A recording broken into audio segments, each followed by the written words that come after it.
إن الحمد لله نحمده ونستعينه ونستغفره ونعوذ بالله من شرور أنفسنا وسيئات أعمالنا من يهده الله فلا مضل له ومن يضلل فلا هادي له أشهد أن لا إله إلا الله وأشهد أن محمدا عبده ورسوله اللهم صل وسلم وبارك على نبينا محمد وعلى آله وصحبه ومن اتبع بهداه إلى يوم القيامة وبعد. Hadirin jamaah sekalian yang saya muliakan, masih di hadis yang ke-20. Wa an Zir ibn Hubeish, dari Zir bin Hubeish beliau berkata, ataitu Safwan ibn Assad, saya datang kepada Safwan ibn Assad radhiyallahu anhu, semoga Allah subhanahu wa ta'ala meridhai. As'aluhu 'anil mashi 'alal khuffain, saya bertanya kepada Safwan ibn Assad tentang mengusap khuf. Seperti yang saya sebutkan, bahwasanya sahabat Safwan ibn Assad ini sangatlah dikenal di kalangan sahabat sebagai salah seorang sahabat yang memiliki hadis langsung dari Rasulullah sallallahu alaihi wasallam yang berkaitan dengan mengusap khuf. Maka Zir bin Hubeish datang kepada Safwan ibn Assad dengan menempuh perjalanan yang jauh, kemudian bertanya kepada Safwan tentang mengusap sepatu. Bagaimana tidak, kalau seorang Abdullah bin Mas'ud, gurunya Zir ibn Hubeish saja, bertanya kepada Safwan ibn Assad tentang bagaimana kedatangan beliau kepada Nabi sallallahu alaihi wasallam, dan setelahnya Safwan bertanya kepada Rasulullah sallallahu alaihi wasallam tentang mengusap sepatu. Faqal, maka Safwan bertanya, ma jaa bika ya Zir, apa yang mendorongmu melakukan perjalanan untuk menemuiku wahai Zir? Fakultu, maka saya berkata, ibtighaul ilm, saya datang bukan karena tujuan dunia, bukan karena untuk melakukan untuk meminang seorang perempuan, bukan untuk kepentingan-kepentingan itu, akan tapi saya benar-benar mencari ilmu. Faqal, maka Safwan mengatakan, innal malaikata tad'u ajnihataha li talibil ilm ridaan bima yatlub. Sesungguhnya para malaikat meletakkan sayap-sayapnya kepada penuntut ilmu, ridha terhadap apa yang dilakukan oleh seorang penuntut ilmu untuk mencari warisannya Nabi berupa wahyu Allah subhanahu wa ta'ala, berupa hadis-hadis Nabi sallallahu alaihi wasallam. Karena para nabi dan para rasul, termasuk Nabi Muhammad sallallahu alaihi wasallam, tidaklah meninggalkan dinar dan dirham. Akan tapi yang beliau tinggalkan adalah berupa ma'rifatullah, berupa syariat yang beliau bawa, sehingga para ulama, karena mereka memiliki banyak yang berkaitan dengan sunnah-sunnah Nabi dan tentunya juga Al-Quranul Karim, maka mereka adalah pewaris para nabi. Fakultu, maka Zir berkata, innahu qad hakka fi sadri al-mashu 'ala al-khuffaini ba'da al-gha'iti wal bawl. Sesungguhnya telah mengganggu di hatiku yang berkaitan mengusap alas kaki, mengusap khuf, mengusap sepatu. Maka mengusap sepatu setelah buang air besar atau ataupun buang air kecil, ada keraguan di dalamnya. Wa kunta mara'an min ashabin Nabi sallallahu alaihi wasallam, dan engkau adalah salah seorang dari sahabat-sahabat Nabi sallallahu alaihi wasallam. Fajitu as'aluka, maka saya datang kepadamu untuk bertanya, hal sami'tahu yadhkuru fi dzalika syai'an, apakah engkau mendengar Rasulullah sallallahu alaihi wasallam membahas tentang mengusap sepatu sedikit pun, apapun itu, apakah engkau telah mendengarnya? Karena sahabat yang mulia ini telah mendengar langsung dari Rasulullah sallallahu alaihi wasallam, dan kita pun telah menyebutkan bahwasanya Safwan sangatlah dikenal dengan pembahasan hal ini. Maka Zir bertanya kepada Safwan yang berkaitan dengan mengusap sepatu setelah buang air kecil atau setelah buang air besar, apakah itu boleh ataukah tidak? Kenapa saya datang kepada engkau? Karena engkau adalah salah seorang sahabat Nabi sallallahu alaihi wasallam yang telah berbicara langsung dengan Rasulullah dan telah melihat Rasulullah sallallahu alaihi wasallam. Sehingga dari potongan kecil hadis ini menunjukkan bahwasanya seseorang apabila memiliki keraguan-keraguan dalam satu permasalahan, maka hendaklah bertanya kepada ahli ilmu. Bertanya kepada ahli ilmu. Fas'alu ahla dzikri in kuntum la ta'lamun. Bertanyalah kalian kepada orang-orang yang memiliki ilmu jika kalian tidak mengetahuinya. Sehingga ketika Zir ini tidak mengetahui apakah boleh setelah buang air kecil atau buang air besar ketika berwudu tidak mencuci kakinya, hanya mencukupkan dengan mengusap sepatu saja, mengusap alas kaki. Apakah itu boleh ataukah tidak? Dan ini adalah ganjalan yang ada di hati Zir.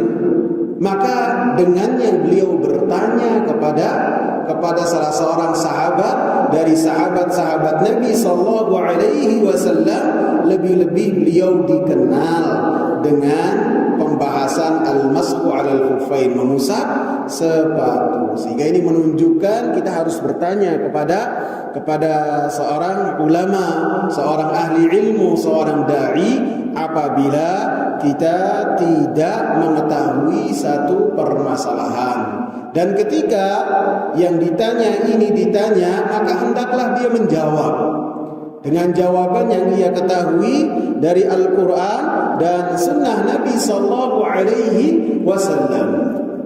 Dan apabila seseorang ketika tidak mengetahui jawaban dari apa yang ditanyakan, maka jangan dia mengada-ngada jawaban dari dirinya. Jawabannya itu haruslah berupa apa yang tercantum dari Al-Quran ataupun hadis-hadis Nabi Sallallahu Alaihi Wasallam. Sehingga Zir ini mengatakan wa kunta mara'an min ashabin Nabi, dan engkau ini adalah salah seorang sahabat Nabi yang dimintakan oleh Zir jawabannya berupa dalil, berupa Al-Quran dan hadis-hadis dari Nabi Sallallahu Alaihi Wasallam, baik yang beliau terima langsung dari Rasulullah ataupun dari sahabat yang lain. Sehingga ini menunjukkan bahwasanya para tabi'in mereka telah terbiasa bahwasanya apabila ada permasalahan-permasalahan, baik itu yang berkaitan di ganjalan di hati ataupun permasalahan-permasalahan yang ada di kehidupan mereka, maka yang akan menjadi pemutus perkara di tengah-tengah mereka adalah wahyu dari Allah Subhanahu wa taala, baik Al-Qur'an ataupun sunnah Nabi sallallahu alaihi wasallam. Dalam surat An-Nisa, Allah Subhanahu wa taala berfirman, "Ya ayyuhalladzina amanu atii'ullaha wa atii'ur rasul wa ulil amri minkum fa in tanaza'tum fi syai'in farudduhu ila Allahi war rasul in kuntum tu'minuna billahi wal yawmil akhir dzalika khairu wa ahsanu ta'wila. Wahai orang-orang yang beriman, taatlah kalian kepada Allah dan taatlah kalian kepada Rasulullah dengan taat yang mutlak. Tidak boleh pilih-pilih, tidak boleh mencari-cari celah apabila ada perintah dari Allah dan Rasul. Apabila ada perkara dari Allah dan Rasul yang tercantum dalam Al-Quran ataupun hadis-hadis Nabi Sallallahu Alaihi Wasallam, maka kita harus mengatakan sami'na wa ata'na. Taatnya mutlak, tidak boleh pilih-pilih. Wa ulil amri minkum. Adapun kepada ulil amri berupa penguasa, berupa ulama, karena ulil amri itu memiliki dua makna, ulama dan penguasa, ulama dan umara. Ulama mereka ulul amri karena mereka mengatur hajat manusia dengan penjelasan-penjelasan mereka. Adapun umara, penguasa, mereka ulil amri karena mengatur hajat manusia dengan kekuasaan yang mereka miliki. Untuk taat kepada ulil amri dengan dua makna ini tidak taat mutlak. Fa in tanaza'tum fi syai'in farudduhu ila Allah war Rasul. Maka jika kalian berbeda pendapat dalam permasalahan apapun juga, farudduhu ila Allah war Rasul, maka kembalikanlah kepada Al-Qur'an, kembalikanlah kepada hadis-hadis Nabi sallallahu alaihi wasallam. In kuntum tu'minuna billahi wal yawmil akhir, jika kalian itu orang-orang yang beriman kepada Allah dan hari akhir. Dzalika khair, maka seperti itu lebih baik. Wa ahsanu ta'wila, dan lebih baik juga akibatnya. Sehingga orang-orang yang beriman ketika ada perintah dari Allah, perintah dari Rasulnya, maka itu adalah sebuah kepastian yang tidak bisa ditolak, bahkan menerimanya dengan lapang dada. Dalam surat An-Nisa ayat 64 Allah katakan, "Fala wa rabbika la yu'minuna hatta yuhakkimuka fima shajara bainahum, thumma la yajidu fi anfusihim harajan mimma qadaita wa yusallimu taslima." Maka demi Rabbmu, wahai Nabi Muhammad sallallahu alaihi wasallam, mereka tidak beriman sebelum mereka menjadikan engkau sebagai pemutus perkara di tengah-tengah perselisihan mereka.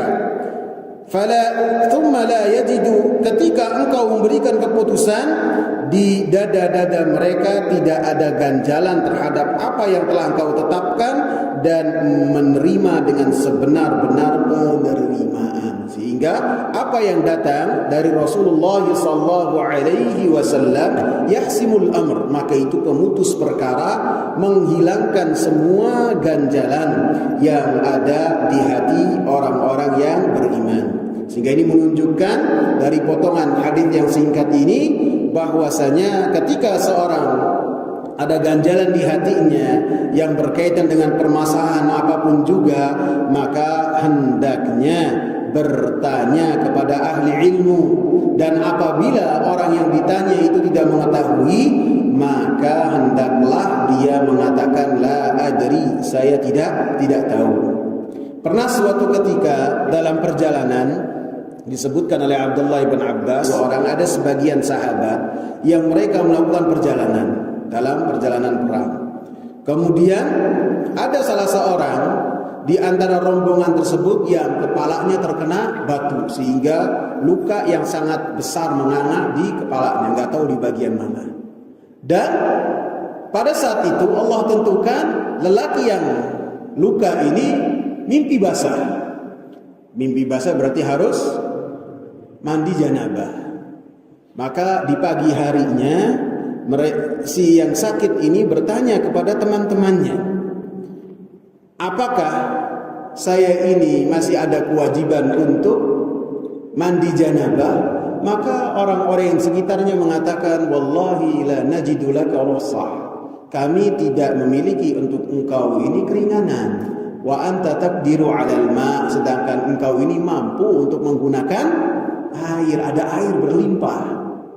Maka yang sakit ini langsung mandi setelah mendengarkan fatwa dari sebagian orang. Ketika mandi luka menganga tidak kuat, dia langsung mati.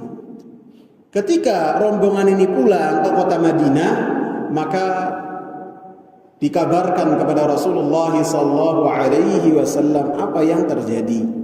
Maka Rasulullah SAW katakan, qatalu, mereka itu telah membunuh orang tersebut dengan jawaban yang mereka berikan tanpa ilmu. Ketika memberikan jawaban tanpa ilmu, kemudian mereka telah membunuh si penanya itu. Qatalahumullah, semoga Allah Subhanahu wa taala memberikan balasan kepada mereka dengan apa yang telah mereka lakukan. Rasulullah kutuk perbuatan mereka. Alam yakun syifa'ul 'i as-su'al. Bukankah penawar dari kebodohan itu bertanya? Jadi kalau tidak tahu ditanya, jangan berani memberikan jawaban. Jangan malu untuk mengatakan saya tidak tahu, sebagaimana Rasulullah SAW marah besar terhadap sebagian sahabat ketika memberikan jawaban dengan jawaban yang salah. Kemudian sahabat Safwan mengatakan, "Na'am, ya, saya memiliki apa yang kau tanyakan. Kana ya'muruna idza kunna safaran," bahwasanya Rasulullah sallallahu alaihi wasallam memerintahkan kami apabila kami itu melakukan perjalanan, an la nanzi'a khifafana thalathata ayyam, untuk kita itu tidaklah melepaskan khuf-khuf kita selama 3 hari 3 malam, illa min janabah, kecuali apabila mendapatkan janabah. Kalau mendapatkan janabah, maka kita harus membasuh kaki-kaki kita. Lakin min ghaitin wa baulin wa naumin, akan tetapi apabila dari buang hajat ataupun buang air kecil ataupun tidur, maka pada saat itu ketika kita itu ingin mengambil air wudu, ketika sampai kaki tidak melepaskan khuf-khuf kita, hanya cukup dengan mengusapnya saja. Dan ini adalah pembahasan yang berkaitan dengan mengusap khuf. Mengusap khuf atau sebelumnya khuf ini artinya apa yang dipakaikan terhadap kaki yang menutupi bagian kaki. Sebagian ulama membatasinya sampai ke mata kaki. Menutupi kaki ini bisa dengan sepatu, bisa juga dengan kaos kaki.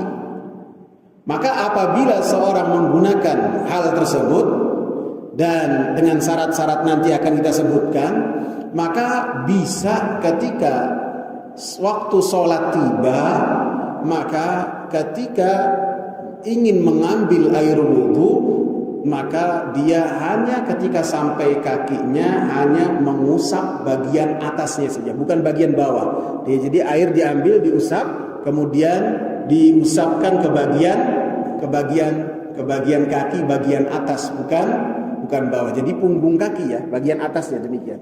Bukan bawahnya, akan tapi atasnya. Dan ini adalah sesuatu yang telah tercantum dalam Al-Quran dan Sunnah Nabi SAW, dan para ulama pun telah bersepakat yang berkaitan dengan hal ini. Bahkan para ulama menjadikan hal ini sebagai pembahasan akidah. Allah Subhanahu wa taala berfirman dalam surat Al-Maidah ayat yang ke-6 yang berkaitan dengan pembahasan wudu, ya ayyuhalladzina amanu idza qumtum ila sholati faghsilu wujuhakum wa aydiyakum ila al-marafiqi wamsahu bi ru'usikum wa arjulakum ila al-ka'bain. Wahai orang-orang yang beriman, jika kalian akan menunaikan salat, maka basuhlah wajah-wajah kalian, basuhlah tangan-tangan kalian sampai siku, dan kalian usap kepala-kepala kalian. wa arjulakum ilal ka'bain, dan kaki-kaki kalian sampai mata kaki. Yang berkaitan dengan wa arjulakum itu ada dua bacaan dalam qiraah yang telah disepakati oleh para ulama. Ada dua bacaan. Ada wa arjulakum artinya dan kalian cucilah kaki-kaki kalian. Wa arjulakum. Dan ada juga bacaan yang bacaannya itu mutawatirah dengan wa arjulikum. Karena dengan perintah seperti wamsahu, usaplah kepala-kepala kalian dan usaplah juga kaki-kaki kalian. Jadi dalam wudu itu kaki bisa diusap, akan tetapi dengan ketentuan-ketentuan tertentu. Dan ini termasuk akidah dari ahli sunnah wal jamaah. Bahkan ketika seorang menggunakan alas kaki dengan syarat-syarat yang telah terpenuhi, maka ketika dia itu menggunakan alas kaki, baik itu kaos kaki ataupun sepatu, maka ketika dia dengan menggunakan mengusap itu lebih afdol daripada dia melepas sepatunya. Dilepas sepatunya, dilepas kaos kakinya, kemudian dia cuci kakinya seperti dalam keadaan biasa seperti ini. Maka itu ketika dia menggunakan dengan mengusap itu lebih afdal daripada dia hanya dengan mencuci seperti biasa. Dalilnya apa? Dalilnya ketika Rasulullah SAW menggunakan alas kaki, menggunakan khuf, kemudian ketika beliau itu mengambil air wudu dilayani oleh sahabat Al-Mughirah ibn Syu'bah, maka Al-Mughirah ibn Syu'bah ketika Rasulullah SAW sampai di bagian kakinya, beliau merundukkan badannya berupaya untuk melepaskan alas kaki Rasulullah SAW dalam rangka memberikan pelayanan kepada Rasulullah SAW. Maka Rasulullah katakan, da'huma fa inni adkhaltuhuma tahirataini famasaha alaihima. Lepas, jangan kau lepas, jangan kau ambil khuf saya, kata Rasulullah, karena saya telah memasukkan dan memakaikan khuf ini ke kaki saya ketika saya sudah memiliki air wudu. Sehingga ini menunjukkan ketika seorang baik itu dalam perjalanan ataupun tidak dalam perjalanan, kemudian dia menggunakan sepatu misalnya, ataupun dia menggunakan kaos kaki, maka ketika dia dengan cara mengusap itu lebih afdol daripada dia melepaskannya terlebih dahulu. Baik itu ketika kita hidup dalam sehari-hari, misalnya ada sebagian yang dinas kan menggunakan sepatu ya. Ataupun ada sebagian dari kita yang lebih nyaman menggunakan sepatu daripada sandal misalnya, mau bermotoran jauh misalnya, menggunakan sepatu. Maka ketika sampai tempat wudu untuk mengambil air wudu, maka dengan mengusap alas kaki tanpa melepaskannya. Dan pembahasan tentang mengusap sepatu ini, mengusap khuf ini termasuk dikategorikan oleh para ulama sebagai pembahasan dalam pembahasan akidah. Padahal kan pembahasan akidah itu biasanya yang berkaitan dengan keyakinan ya. Akan tetapi oleh sebagian ulama seperti Al-Imam Abu Ja'far At-Tahawi, beliau mengategorikan pembahasan mengusap sepatu atau mengusap khuf ini di dalam pembahasan akidah. Karena yang pertama, sebagian kelompok dari ahli bid'ah mereka membantah dan menolak yang berkaitan dengan keringanan mengusap sepatu atau mengusap alas kaki. Mereka menolaknya. Lebih-lebih Syiah. Maka Syiah sangatlah menolak yang berkaitan dengan mengusap sepatu. Sehingga ketika hal ini dilakukan oleh para ulama dan dijadikan sebagai syiar dari ahli sunnah dalam bermuamalah, dalam mengamalkan amalan-amalan lahiriah, menunjukkan bahwasanya hal ini adalah hal yang sangat penting sekali. Yang kedua, karena hal ini yang berkaitan dengan mengusap sepatu adalah atau mengusap khuf ini termasuk hadis-hadis yang mutawatir. Para ulama menyatakan bahwasanya hadis-hadisnya sangat mutawatir sekali, sehingga Imam Ahmad mengatakan fihi arba'una haditsan 'anin nabi wa ashabihi. Di dalam pembahasan mengusap sepatu, maka beliau mengatakan ada 40 hadis dari Nabi sallallahu alaihi wasallam dan dari sahabat-sahabat Nabi sallallahu alaihi wasallam. Bahkan Al-Imam Ibnul Munzir mengatakan dari Al-Hasan Al-Basri, bahwasanya Al-Hasan Al-Basri mengatakan haddatsani sab'una min ashabi Rasulillah sallallahu alaihi wasallam annahu masaha 'alal khuffain. Telah mengabarkan kepadaku 70 dari sahabat-sahabat Nabi bahwasanya Nabi sallallahu alaihi wasallam mengusap sepatu. Ada 3 syarat yang disebutkan oleh para ulama yang berkaitan dengan mengusap sepatu. Yang pertama, ketika menggunakan sepatu atau khuf ini dalam keadaan bersuci dengan air, dengan cara berwudu. Kalau tayamum tidak boleh. Jadi sebelum menggunakan alas kaki tersebut atau menggunakan sepatu atau menggunakan kaos kaki, maka berwudu terlebih dahulu. Sehingga apabila telah berwudu, kemudian dia mengenakan alas kakinya, baik itu kaos kaki ataupun sepatu, kemudian dia jalan seperti biasa. Misalnya dia menggunakan sepatu jam 7, kemudian jam 8 atau jam 9 batal. Jam 9 atau jam 8 batal misalnya. Kemudian jam 11 dia ingin sholat duha misalnya. Jam 11 dia ingin sholat duha. Maka ketika dia di kantornya ingin sholat duha, kemudian mengambil air wudu dari wastafel, dia berwudu seperti biasa. Sampai begitu bagian kaki dia ambil di tangannya itu dengan mengambil air sedikit, keran dimatiin, kemudian dia usap bagian atas sepatunya. Bagian atas, bukan bagian bawah.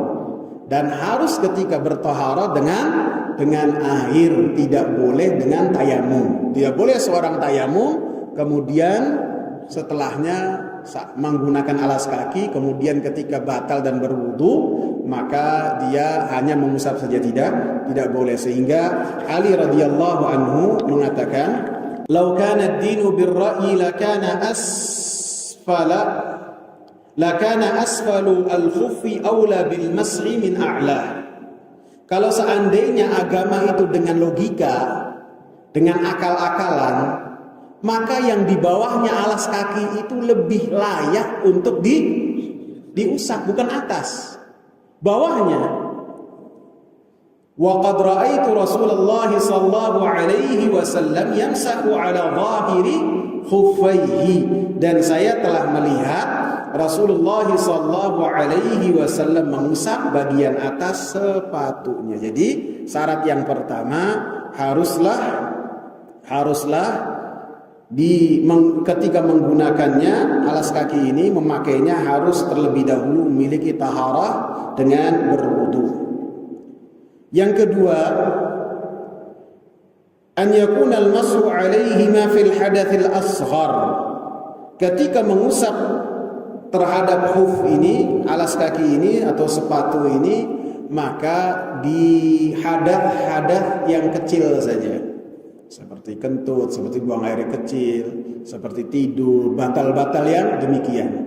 Adapun apabila hadas besar, maka harus dilepas alas kakinya. Oleh karenanya dalam hadis ini beliau mengatakan min ghaitin wa baulin wa naum, dari ketika buang air besar, buang air kecil dan tidur. Dan ini sangat bermanfaat sekali ketika kita melakukan perjalanan atau ketika kita nyaman dengan menggunakan sepatu misalnya.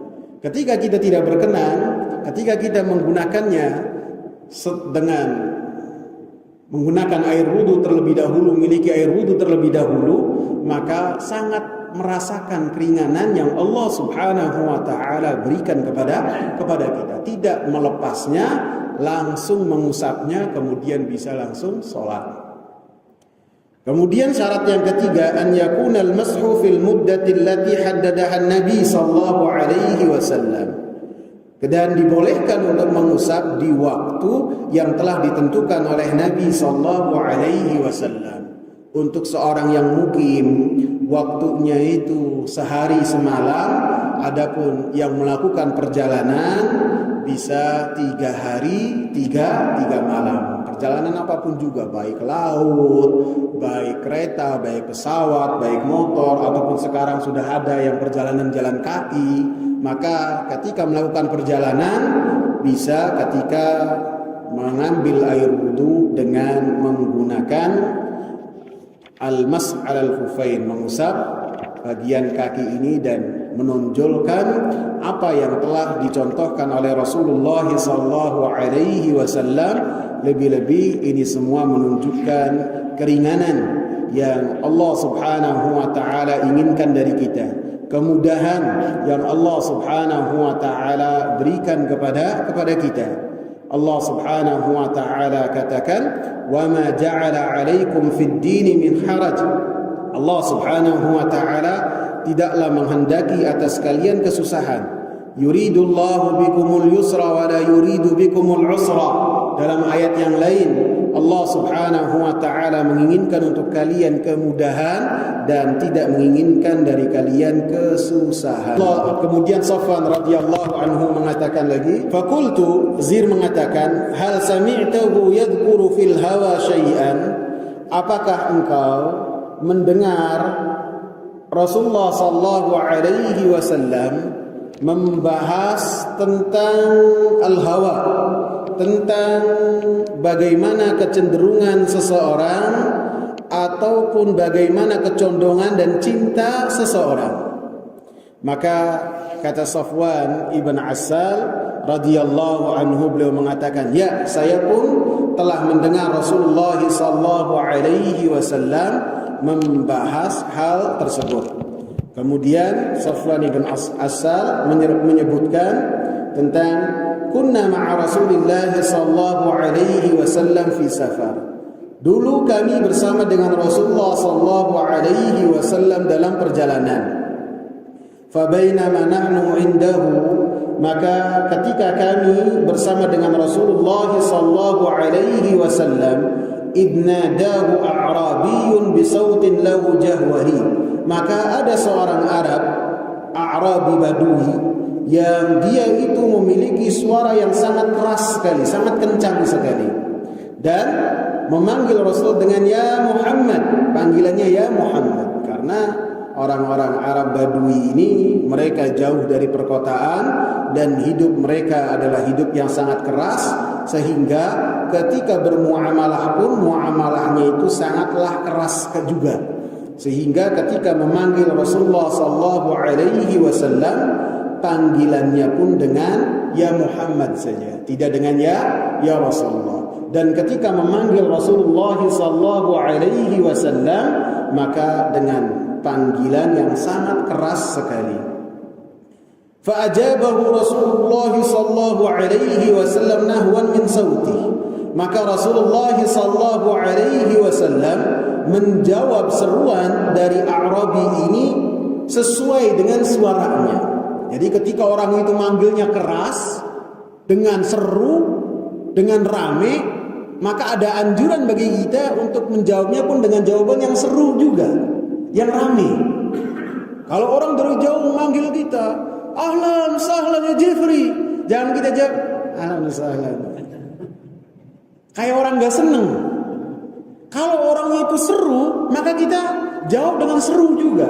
Lebih-lebih kalau orangnya itu sambil senyum, kita jawab juga sambil senyum juga. Ini menunjukkan akhlaknya Rasulullah sallallahu alaihi wasallam ketika bermuamalah sesuai dengan apa yang orang yang ada di hadapannya.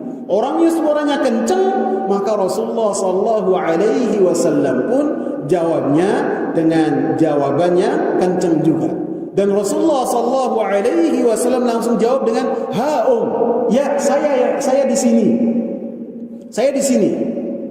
Ada keperluan apa? Saya siap. Ini Rasulullah sallallahu alaihi wasallam menjawabnya dengan jawaban yang keras sesuai dengan pembawaan dari orang Arab Badui ini yang ketika dia memanggil Rasulullah sallallahu alaihi wasallam dengan panggilan yang keras lagi kencang. Dan di dalam petikan hadis ini juga menunjukkan bagaimana sabarnya Rasulullah sallallahu alaihi wasallam dalam memberikan pengajaran kepada umatnya, kepada para sahabat, termasuk kepada orang-orang Arab Badui yang bermuamalah dengan Rasulullah sallallahu alaihi wasallam, yang terkadang mereka memanggil Rasulullah dengan panggilan yang tidak sopan, dan ketika mereka bermuamalah terkadang dengan muamalah yang aneh-aneh.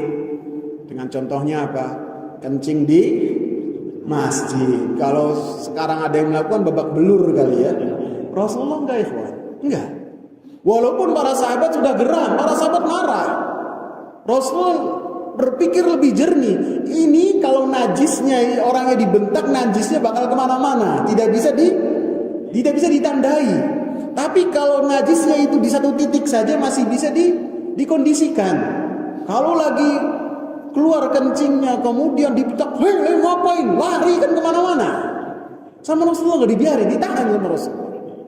Sehingga ini menunjukkan adab yang sangat tinggi dan akhlak yang sangat luar biasa yang Allah Subhanahu wa taala puji. Fabima rahmatin minallahi linta lahum. Dan dengan rahmat dari Allah Subhanahu wa taala yang Allah Subhanahu wa taala berikan kepada engkau wahai Nabi Muhammad, linta lahum, engkau berbuat baik lembut kepada manusia yang ada di sekitarmu. Walau kunta fadhan ghalidhal qalbi lan faddu min haulik. Apabila engkau keras, ucapannya keras, perkataannya menyakitkan, dan engkau pun muamalahnya jelek, lan faddu min haulik, maka manusia yang ada di sekitar engkau bakal lari. Ini ucapan Rasulullah yang berkaitan dengan Nabi Muhammad, yang para sahabat itu cintanya kepada Rasulullah, cinta yang luar biasa, mengalahkan apapun juga. Apabila Rasulullah itu perangainya jelek, ucapannya kasar, mereka kata Allah yang ucapannya pasti benar akan lari. Jadi ini contoh buat kita.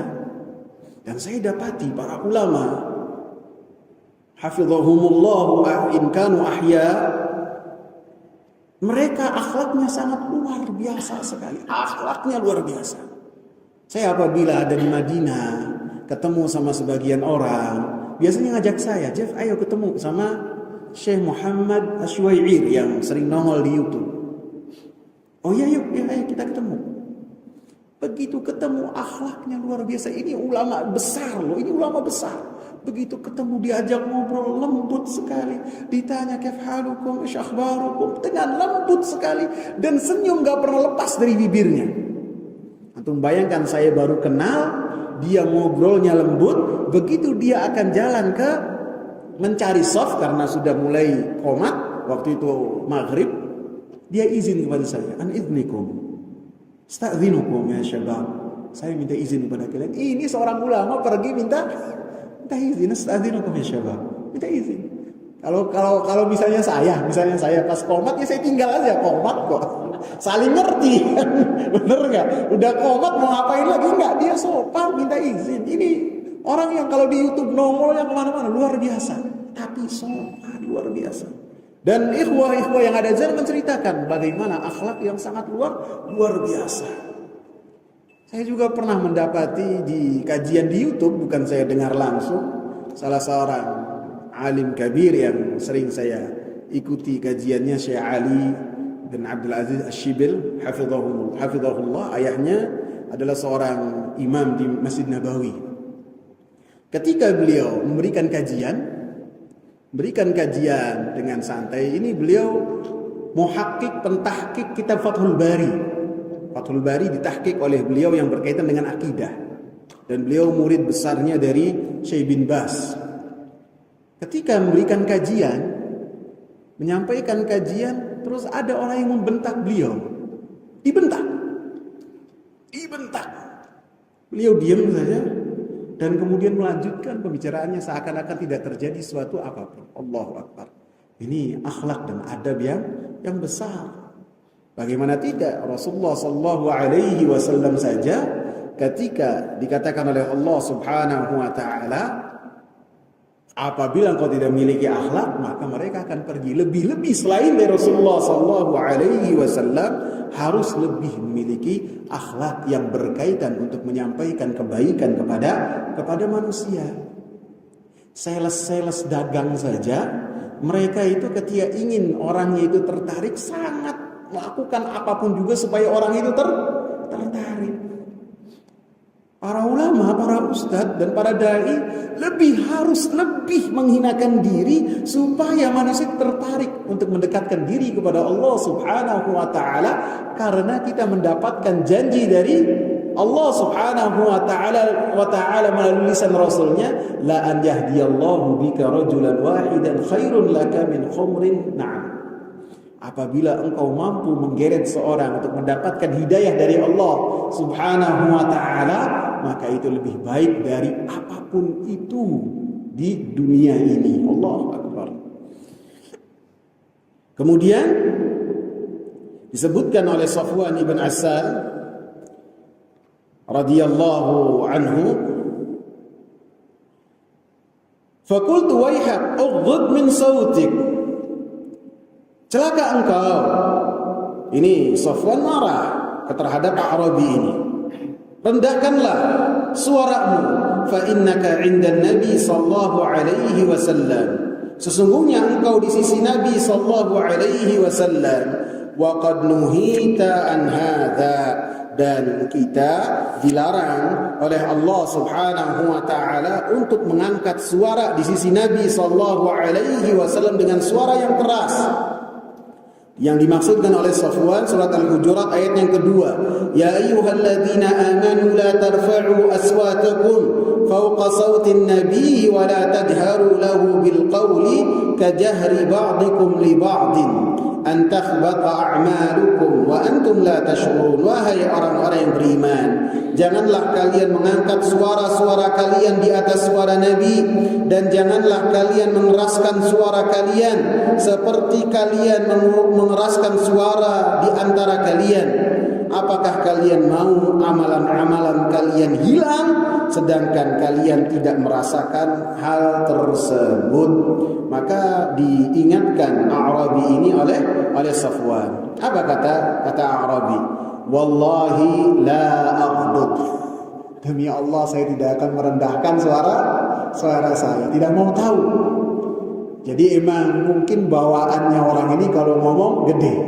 Kalau ngomong gede sekali sehingga tidak bisa direndahkan. Kemudian A'rabi ini mengatakan, al-mar'u yuhibbul qauma walamma yalhaq bihim. Seseorang mencintai satu kaum dan dia tidak melakukan apa yang dilakukan oleh orang-orang yang dicintai tersebut. Seakan-akan A'rabi ini berkata kepada Nabi sallallahu alaihi wasallam, bagaimana yang berkaitan dengan kecintaan tersebut, cinta kepada satu kaum, akan tapi dalam amalan-amalannya kurang dari orang-orang yang dicintai tersebut. Maka Rasulullah sallallahu alaihi wasallam mengatakan, al-mar'u ma'a man ahabba yaumal qiyamah, bahwasanya seseorang akan bersama dengan siapa yang dicintai hari kiamat kelak. Jadi apabila yang dicintai itu Rasulullah sallallahu alaihi wasallam, dengan membaca sirah Nabi sallallahu alaihi wasallam, kemudian mengamalkan sunnah-sunnah Nabi, dan kita pun menghadiri majlis-majlis ilmu yang dibahas di dalamnya qala Allah wa qala Rasul, perkataan Allah dan perkataan Rasul, maka kita berharap akan dikumpulkan oleh Allah Subhanahu wa taala pada hari kiamat di surga Firdausnya bersama dengan Nabi Muhammad sallallahu alaihi wasallam. Akan tetapi apabila seseorang sukanya, mengidolainya adalah orang-orang kafir, orang-orang fasik, kemudian sangat mengenal sekali dengan kehidupan-kehidupannya, kemudian bersuri tauladan dengan orang-orang kafir, orang-orang fasik. Apapun yang dilakukan oleh orang-orang fasik dan orang-orang kafir ini, baik itu karena seni, karena musik, karena olahraga, menyukai orang-orang kafir terhadap apa yang mereka miliki, maka dikumpulkan oleh Allah Subhanahu wa taala bersama dengan orang-orang yang mereka cintai, orang-orang kafir dan orang-orang fasik di dalam api neraka jahanam. Jadi masalah cinta ini adalah masalah yang luar biasa. Sehingga hadis ini adalah nikmat yang sangat besar. Ketika kita cinta kepada Rasulullah, cinta kepada Umar, cinta kepada Abu Bakar, cinta kepada Utsman, dan cinta kepada sahabat-sahabat Nabi sallallahu alaihi wasallam, maka kita berharap kecintaan yang ada di dalam hati kita akan menjadikan kita dikumpulkan oleh Allah Subhanahu wa taala bersama dengan orang-orang mulia, walaupun amalan kita tidaklah seperti apa yang telah mereka amalkan. Sehingga ini inti dari pertanyaan A'rabi ini.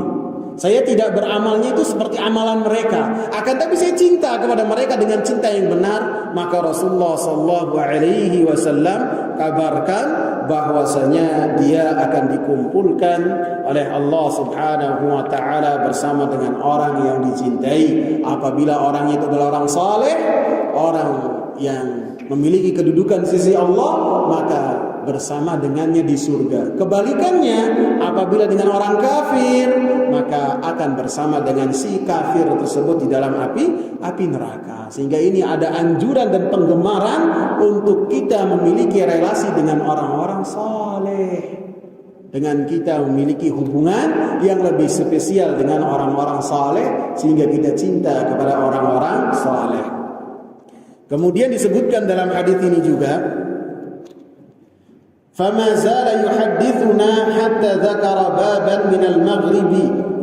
Maka Safwan ini masih terus membahas tentang hadis-hadis yang beliau dengar dari Rasulullah sallallahu alaihi wasallam, sampai kepada pembahasan yang berkaitan dengan satu pintu yang ada di barat. Masirata irdihi, perluasnya, au yasiru raqibu fi ardihi, atau seorang yang melakukan perjalanan ketika berjalan dari ujung pintu ke ujung pintu yang lainnya, arba'ina au sab'ina ama, maka akan ditempuh selama 40 tahun ataupun 70 tahun. Pintu apa ini, tahu enggak? Pintu taubat. Pintu taubat ini luasnya selama sepanjang 40 tahun seseorang melakukan perjalanan, ataupun 70 tahun seorang melakukan perjalanan. Qala Sufyan ahadur ruwa, maka berkata Sufyan salah seorang perawinya, qibala Syam, pintu ini menghadap ke negeri Syam. Khalaqahu Allah Ta'ala yawma khalaqas samawati wal arda. Pintu ini diciptakan oleh Allah Subhanahu wa taala ketika Allah Subhanahu wa taala menciptakan langit 7 lapis dan bumi. Maftuhan lit-taubah, senantiasa terbuka untuk seseorang bertaubat kepada Allah Subhanahu wa taala. La yughlaqu, tidak akan ditutup, hatta tatlu'asy syamsu minhu, tidak akan ditutup kecuali ketika matahari terbit dari pintu tersebut dari arah barat, maka pada saat itulah pintu taubat ditutup oleh Allah Subhanahu wa taala. Jadi pintu ini adanya di barat dan menghadap ke negeri Syam, luasnya itu 70 tahun atau 40 tahun ketika seorang melakukan perjalanan. Ini menunjukkan bahwasanya Allah Subhanahu wa taala senang untuk hamba-hambanya bertaubat kepada Allah Subhanahu wa taala.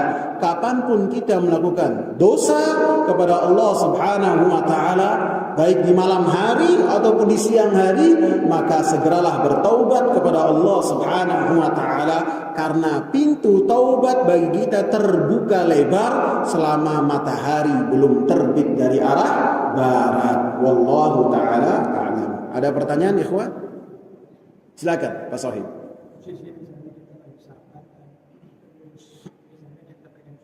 kita ke WC, tapi boleh istilahnya sepatunya barangkali dipakai boleh misalnya. Gimana? Kita ke WC, pakai kecil tapi sepatunya Dipakai ya. Nah, terus kita butuh apa cukup dengan anu pengusapannya. Iya. Terus misalnya udah selesai masuk masjid, apakah harus dilepas lagi? Ya, barakallahu fik, barakallahu fik. Pertanyaan bagus dan saya lupa menjelaskan. Ya, jadi pertanyaan Pak Sohib ini, jadi beliau pakai sepatu kemudian mengusap.